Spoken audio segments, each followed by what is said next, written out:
Name and badge number again, please. I'm Deputy Head with the Washington County Sheriff's Office. Okay. We don't have badge numbers in Oregon. We have DPS and TM. Can I see your identification? This is my identification right here. This is my identification, and this is my identification. I need your license, proof of insurance, and registration. What's the reason for the stop? Your speed. What is it? You were doing 10 over the speed limit. How did you calculate my speed? Well, you passed me, and I was doing 42 and a 35. I didn't pass you. You sure did. You absolutely passed me. You came up on me, and you went to pass me, and the only reason you didn't, you got next to me, I hit my brakes to get behind you, and then you slammed on your brakes. And how fast were you driving? It doesn't matter. Give me your license, insurance, and registration. How fast were you driving? How fast were you driving? Please get code 1 cover, my location. How fast were you driving? You personally, how fast were you going? Sir. What's the speed limit? Code 1, please. Sir, if you do not give me your identification... No, you didn't. I don't understand why I'm being stopped. I already told you. How did you calculate my speed? How did you calculate? Detain you. How did you calculate my speed?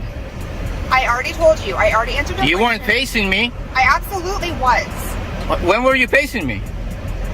Did you not catch up to me? I was driving legal speed. No, you were not. In my own lane. No, you were not. You in the right lane. You in the left lane. And then for some apparent reason, you slammed on your brakes. And I did too, because to figure out what was going on. Okay. And you were hauling ass. Oh, I was? Yeah. Then how come you caught up to me? Excuse me, you slammed on the brakes. Oh, but no, you caught up to me, and then I hit my brakes to get behind you. So if I caught up to you, how fast was I driving? At least. All right, guys, buckle up because this traffic stop escalates fast. It begins with a routine pullover. The deputy asks for identification, license, registration, and proof of insurance. The driver calmly questions the reason, asking how their speed was calculated. The deputy claims the driver was exceeding the limit, but confusion reigns as both argue over who passed whom and at what speed. The tension escalates when the officer demands answers, while the driver repeatedly requests clarification. This standoff is a textbook example of how quickly routine stops can spiral when communication breaks down and authority is challenged. 45. How did you calculate it? I don't have to give you an exact speed, At sir. least 45 is not an answer. I have to give you a range. Why don't you tell me, is this a lawful stop? Yes, it absolutely is. License and get out of the vehicle. Okay. You're being detained. For what? What am I being detained for? I don't think so. Hands behind your back. I don't think so, ma'am. Code 3 cover. Code 3 cover. Get your supervisor. Get your hands behind your back. Do you want my hands license? behind your back now. No. Please, hands behind your back. No. Hands, please. I'm not resisting. Yes, you are. What are you doing? I am told you you're being detained. For what? Put your I'm not even legally stopped. Yes, you absolutely are. Put your hands behind your back, please. Tell me what I'm being stopped for. Because, sir, you're speeding. This was You a very cannot even simple tell me stop. how fast I was driving. Does it, sir? Does it matter? Yes, it does matter. Sir, you were doing at least 10 over. You have no idea what I was doing. The statute is... At least 40, you have no idea how fast I was driving. No, you were not doing at least 40, you were doing at least 45. How fast were you driving?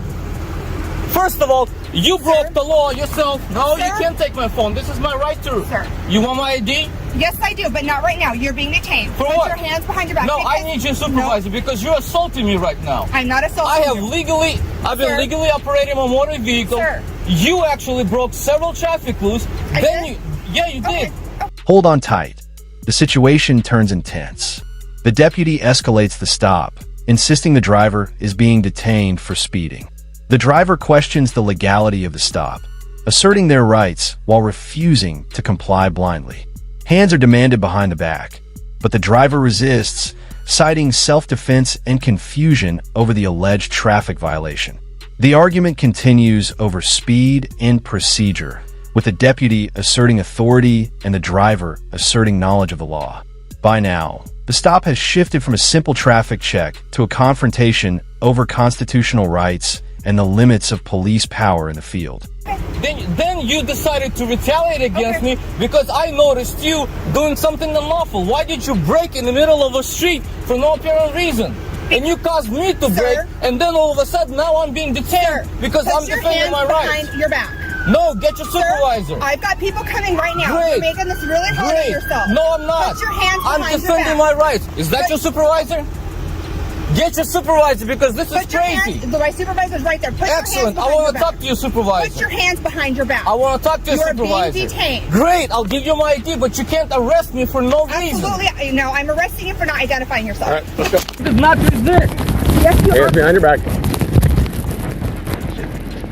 Thank you. You got him? Yep.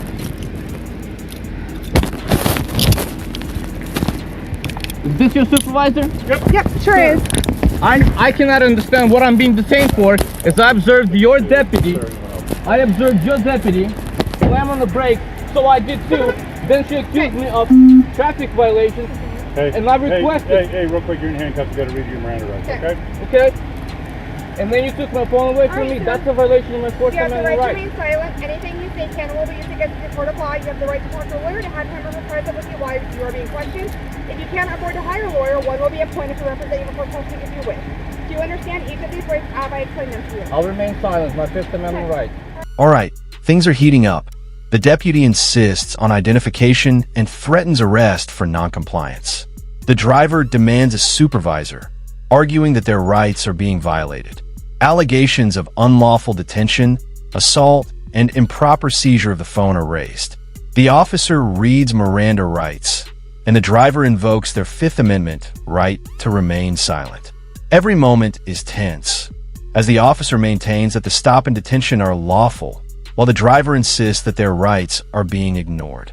This is a vivid example of how miscommunication and rigid enforcement of authority collide with informed citizen rights. Please explain to me what I'm being stopped for. Can somebody explain to me what I'm being arrested for? Please, this deputy will hear in just a second. Absolutely. So you have been arrested for because you failed to present me with their required documents that I asked you several times for. Ma'am, you haven't even told me why I'm being legally stopped. Absolutely, I have. And you haven't even given me the opportunity. When I asked you a question, why am I being detained? Okay, because you have detained me. Okay. You could not answer. You just simply demanded my ID. Yeah, that's Okay. illegal. Yeah. If And you don't before give I me your could ID, even do sir, that, sir, you're not listening. and then when I asked you, do you want my ID? And you said, no, I don't want it now. Because, sir, I asked you several times for your license, proof of insurance, and your ID. You failed to present those documents several times. Yes. I asked you out of the vehicle. You I got out of the haven't- I have vehicle. I because I asked you to haven't put your had the hands behind chance. your back. I haven't had the chance. You absolutely, sir, we have been here for minutes. You've had several opportunities. I'm done having this conversation. You're going to jail. You buckled him in? Yeah. Sorry, he is on your side though. That's okay. So depending on how busy the jail is, sometimes I prefer it because then I don't have to make sure there's no other cars on either side. They're not very big parking spots in jail, and I don't want to have to make that decision out. It's not.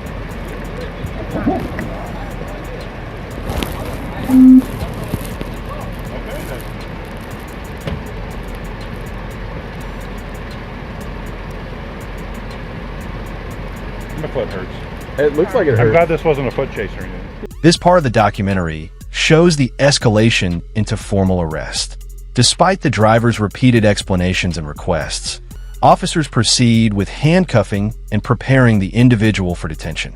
Every action, from grabbing arms to pressing against the vehicle, highlights the use of force procedures and the subjective judgment officers employ in tense situations.